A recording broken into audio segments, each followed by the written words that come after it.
નમસ્કાર વિદ્યાર્થી મિત્રો, the school of science YouTube channel SOS video લેક્ચરમાં આપ સૌનું ફરી એક વખત સ્વાગત છે। આજે આપણે એક નવો ટોપિક શરૂ કરવા જઈ રહ્યા છીએ અને એ ટોપિકનું નામ છે ઉષ્મા એન્જિન। ઉષ્મા એન્જિન બરાબર સમજી લેજો મિત્રો। ઉષ્મા એન્જિનમાંથી એક MCQ હોય ને હોય જ, નીટ કે જીની અંદર એક MCQ હોય ને હોય। ચાલો જોજો બરાબર। દાખલા તરીકે કોઈ આ એક નળાકાર પાત્ર છે, સ્ટીલનું બનેલું, એકદમ સ્ટીલનું બનેલું પાત્ર છે। આ પાત્રની અંદર એક પિસ્ટનની રચના છે। શાની રચના છે? એક પિસ્ટનની રચના છે। What do you mean by piston? You know very well. ચાલો, આ પિસ્ટનની રચના છે। આ પિસ્ટન અહીંયા કંઈક ધરી હશે, એના આધારે હોય બાંધેલો હોય છે કે આવું સોરી એક જ મિનિટ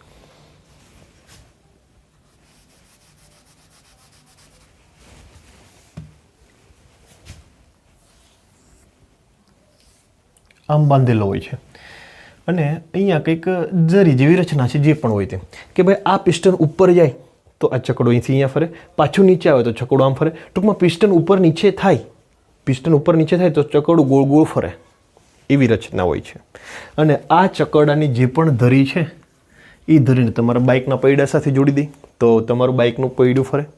આપણા ગાડીની અંદર આવી જ રચના હોય છે। ચાલો, હવે આ પિસ્ટનને બે ઉપર કેવી રીતે હાથથી ધકેલવો? તો કે ના, એના માટે શું કરવામાં આવે તો કે ભાઈ અહીંયા આ પદાર્થને ગરમ કરવામાં આવે, આ પાત્રને ગરમ કરવામાં આવે। ગરમ કરશું તો તાપમાન વધશે, તાપમાન વધશે તો કદ વધશે। PV સમપ્રમાણ PV બરાબર μRT, V સમપ્રમાણ T। જો તમે અહીંયા નીચેથી ગરમી આપશો તો આનું કદ, આની અંદર જે પણ હવા છે એનું તાપમાન વધે, તાપમાન વધે તો કદ વધે, કદ વધે તો આ પિસ્ટન ઉપર નીચે સરકી શકે એવો હોય। તો આ પિસ્ટન ક્યાં જશે? ઉપર જશે। અહીંયા બંધ પાત્ર જેવી રચના હોય, અહીંયા બંધ પાત્ર જેવી રચના હોય કે જેથી પિસ્ટન ઉપરથી બહાર ન નીકળી જાય, નહીં તો પાછું સાલું ગાડી આપણે પિસ્ટનની અંદર ફિટ કરવો પડે। ચાલો, આ બંધ પાત્ર જેવી રચના છે, અહીંયા ઉપર નીચે થઈ શકે એવી રચના છે। ચાલો, તો આ અહીંયા ફૂલ ગરમ કર્યું તો આ પિસ્ટન ઉપર ગયો એટલે ચકડું અડધું ફર્યું। હવે આ ચકડું ફરી પાછું આમ નીચે આવશે તો આ ચકડું ઊંધું ફરશે અથવા તો આમ ફરશે। ચાલો, ચકડું નીચે આવશે તો આમ ફરશે, પરંતુ અહીંયા આપણે સતત ગરમી આપીએ જ છીએ, સતત આનું તાપમાન વધે છે, તાપમાન વધે તો આનું કદ વધે, પિસ્ટન સતત ને સતત ઉપર જાય તો આપણા વ્હીલનું અડધું રાઉન્ડ ફરશે, ત્યારે પિસ્ટન અહીંયા પહોંચી જશે, હવે ઉપર જઈ નહીં શકે। તો હવે શું કરવું જોઈએ કે પિસ્ટન પાછો નીચો આવે? ઓપ્શન નંબર 1 કે ભાઈ અહીંયા ઉર્જા આપવાનું બંધ કરો, અહીંયા તમે પેટ્રોલ આપવાનું બંધ કરો, અહીંયા જે ભડાકા થાય છે એ ભડાકા બંધ કરો, ઉષ્મા આપવાનું બંધ કરી દો। જો એવું કરશો, ઉષ્મા આપવાનું બંધ થાય ખરું? નહીં તો ફરી પાછી આપણે કિક મારવી પડે ગાડીની, એક રાઉન્ડ ફરે ફરી પાછી કિક મારવાની, ફરી પાછું એન્જિન શરૂ કરવાનું, ફરી પાછું એવું કરવાનું। તો તમારે અડધું રાઉન્ડ ફરે ત્યારે ફરી પાછી બાઇકને શરૂ કરવી પડે, એન્જિન ફરી પાછું શરૂ કરવું પડે। એન્જિન અહીંયા આપણે આને દૂર કરી દેવું એટલે એન્જિન બંધ કરી દેવું, એનો મતલબ એવો થયો। તો કે ભાઈ એ તો આપણા કામનું નહીં, સ્કૂલે જવું હોય તો હાંફી જાય, ઘડીએ કિક ક્યારે મારવી? તો બીજો ઓપ્શન કોઈ ખરો? વિચારો જોઈએ તમે કે અહીંયા શું એવી પ્રોસેસ કરીએ કે પિસ્ટન ફરી પાછો નીચે આવે? આપણે આને બંધ કરવાનું નથી, આ તો સતત ને સતત શરૂ રાખવાનું છે, એ બંધ થાય ને એ બંધ કરવું પોસાય નહીં। તો સાયન્ટિસ્ટોએ ઘણું બધું વિચાર્યું કે ભાઈ આ પિસ્ટનને પાછો નહીં લાવીએ તો વ્હીલ અડધું જ ફરશે અને પિસ્ટન અહીંયા જ રહેશે, કેમ કે આનું તાપમાન તો સતત વધે છે। તો એમણે એક વૈજ્ઞાનિકોએ એવી રચના કરી એન્જિનની કે ભાઈ આ પિસ્ટન જેવો ઉપર તરફ જાય, અહીંયા એક ધવાડિયું ગોઠવી દીધું, આ પિસ્ટન જેવો ઉપર ગયો, અહીંયા સુધી પહોંચ્યો, ત્યારે આની અંદર જે પણ ગરમ હવા હતી એ બધી જ ગરમ હવા ધવાડિયામાંથી બહાર નીકળી ગઈ। અહીંયા કેવું થઈ ગયું? ઠંડુ થઈ ગયું તો પિસ્ટન સરળતાથી નીચે આવી શકશે। ફરી પાછો આ તો ગરમ થવાનું શરૂ જ છે, ફરી પાછો પિસ્ટન ઉપર જશે, ગરમ હવા અહીંથી બહાર નીકળી જશે। જો તમારે એન્જિન કાર્યરત કરવું હોય તો અહીંયા ધવાડિયાને આડો તમે પગ મૂકી દો તો ગાડી બંધ થઈ જાય। એનું કારણ શું? તો કે પિસ્ટન ઉપર ને ઉપર જ રહી, નીચે ના આવે। ક્લિયર? સમજ પડે છે શું આ એન્જિનની રચના કેવી રીતે હોય છે? તો જ્યાંથી તમને ઉષ્મા મળે છે, ક્યાંથી ઉષ્મા મળે? અહીંથી ઉષ્મા મળે. અહીંયા 3 એના મેઇન પોર્શન, આપણે ઉષ્મા એન્જિનના 3 મેઇન પાર્ટ. એક છે અહીં જ્યાંથી ઉષ્મા મળે ત્યાં, એને ઉષ્મા પ્રાપ્તિ સ્થાન કહેવાય. શું કહેવાય? ઉષ્મા પ્રાપ્તિ સ્થાન. અને એનું તાપમાન T1 હશે.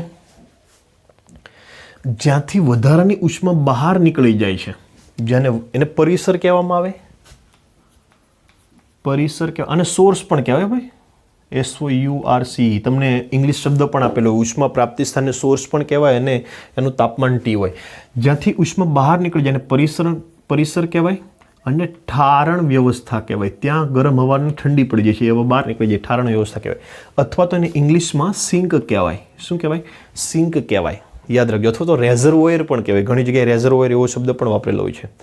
અને રેઝર્વોયર ઇંગ્લિશ શબ્દ છે, કંઈ વાંધો નહીં. પરંતુ આપણે ઉષ્મા પ્રાપ્તિ સ્થાન અને ઠારણ વ્યવસ્થા 2 અગત્યના શબ્દો. સોર્સ અને સિંક એ અગત્યના શબ્દો. ચાલો બરાબર જોજો. ઉષ્મા એન્જિન એવી રચના છે કે એ ચક્રીય પ્રક્રિયા દ્વારા થાય છે. ચક્રીય પ્રક્રિયા દ્વારા ઉષ્માનું કાર્યમાં રૂપાંતર કરે. ક્લિયર દેખાય છે કે નહીં મિત્રો? નહીં તો આપણે ઉઘાવે જાવ પછી દેખાશે નહીં, ફરીથી વિડીયો ઉતારવો પડશે. ઓકે, એક થોડીક બ્રાઇટનેસ ચેન્જ કરવી પડે એવું લાગે છે મિત્રો. એક જ મિનિટ. ઓકે, હવે ક્લિયર દેખાશે. ચક્રીય પ્રક્રિયા દ્વારા ઉષ્મા એન્જિન એક એવું એન્જિન છે તો કે ચક્રીય પ્રક્રિયા દ્વારા ઉષ્માનું કાર્યમાં રૂપાંતર કરે. અહીંયા એવું જ થયું છે. આપણે ઉષ્મા આપી છે ને, અહીંથી ઉષ્મા આપી છે અને આપણી ગાડી ચાલે છે, તો એ કાર્ય કર્યું કહેવાય ગાડીએ. તો ઉષ્મા એન્જિન એ એવી પ્રક્રિયા છે, એવું એન્જિન છે કે ઉષ્માનું કાર્યમાં રૂપાંતર કરે. ચક્રીય પ્રક્રિયા દ્વારા આ ચક્ર સતત ચાલ્યા કરે, ઉપર જાય ફરી પાછું નીચે આવે. પિસ્ટન છે ઉપર નીચે ચાલ્યા જ કરે. ચાલો હવે આની કાર્યક્ષમતા કેટલી બરાબર સમજજો. કાર્યક્ષમતા કેટલી મિત્રો? આને આવું કહી શકાય કે અહીંથી Q1 જેટલી ઉષ્મા બળતણ દ્વારા મળી. Q1 જેટલી ઉષ્મા બળતણ દ્વારા મળી ઉષ્મા પ્રાપ્તિ સ્થાનમાંથી. આપણો પેટ્રોલનું દહન થયું તો Q1 જેટલી ઉષ્મા એ આપી શકે. આ ઉષ્માનું શું થશે? તો કે ભાઈ એ ઉષ્મા એક જાતની ઉર્જા છે. એ ઉર્જાનું આપણી ગાડી ચાલશે, એ કાર્યમાં રૂપાંતર થશે. તો W જેટલું કાર્ય થશે આ ઉષ્મા દ્વારા. અને બીજું શું થશે? તો કે ભાઈ કાર્ય થઈ અને બીજી થોડીક ઉષ્મા એ અહીંયા પણ ગુમાવશે. એટલે પરિસરમાં Q2 જેટલી ઉષ્મા ગુમાવશે. પરિસરનું તાપમાન T2 હશે. અને આના કરતાં આનું તાપમાન હંમેશા ઓછું જ હોવાનું છે. તો બરાબર યાદ રાખજો કે ભાઈ Q1 જેટલી ઉષ્મા એમાંથી થોડું કાર્ય થશે અને થોડીક પરિસરમાં એટલે કે સિંકમાં એટલે કે ઠારણ વ્યવસ્થામાં ગુમાવશે. ચાલો તો આ એનો બીજો ફેઝ ડાયાગ્રામ દોરવો હોય તો આ થશે ઉષ્મા પ્રાપ્તિ સ્થાન. એમાંથી Q1 જેટલી ઉષ્મા આમાં જશે. આ થશે કાર્યકારી પદાર્થ જે આપણું કાર્ય કરશે, જે W જેટલું કાર્ય આપશે અને વધારાની ઉષ્મા ઠારણ વ્યવસ્થામાં ગુમાવશે.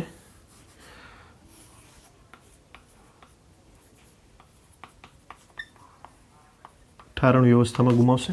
ચોપડીની અંદર સરસ આપેલું છે, બરાબર લખી લેવું. તો કે Q1 જેટલી ઉષ્માના 2 ભાગ પડશે. W જેટલું કાર્ય થશે અને Q2 જેટલી વાતાવરણમાં ગુમાવશે. આપણે પેટ્રોલનું જે પણ દહન થાય એ દાખલા તરીકે 100 જૂલ પેટ્રોલના દહન થવાથી 100 જૂલ જેટલી ઉષ્મા ઉત્પન્ન થઈ. એ 100 જૂલ જેટલું કાર્ય નથી થતું.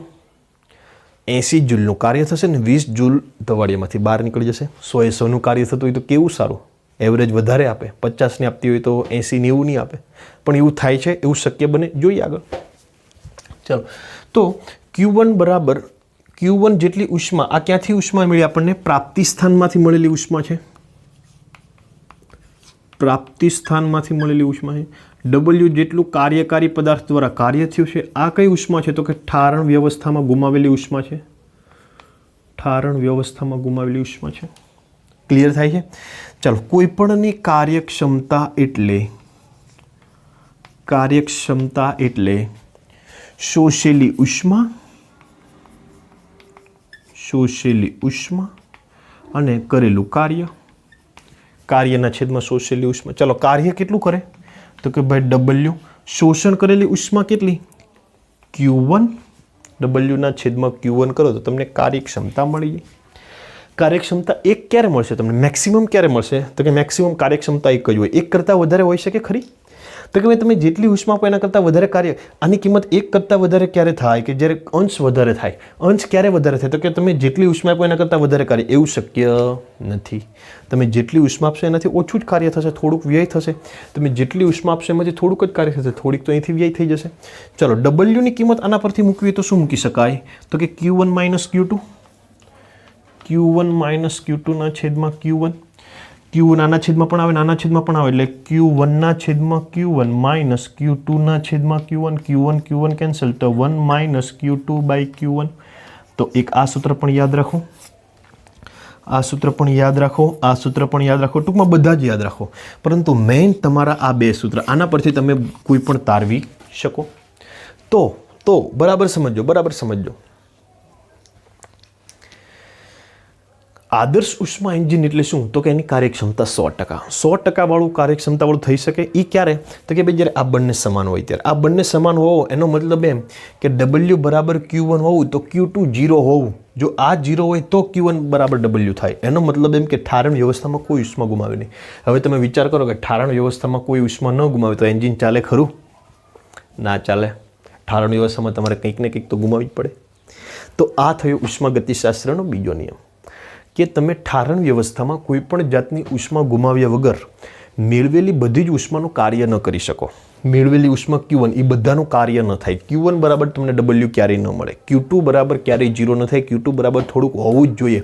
થોડુંક તમારે ધુમાડિયામાંથી થોડીક હવા બહાર કાઢવી જ પડે. થોડીક તમારે નીચા તાપમાનવાળા પરિસર એટલે કે ઠારણ વ્યવસ્થામાં ગુમાવવી જ પડે. ઉષ્મા પ્રાપ્તિ સ્થાનમાંથી જેટલી ઉષ્મા મળે એનું બધું જ કાર્યમાં રૂપાંતર ના થાય એને તમારે થોડીક ધવાડિયામાંથી થોડીક ઉષ્મા બહાર કાઢવી જ પડે.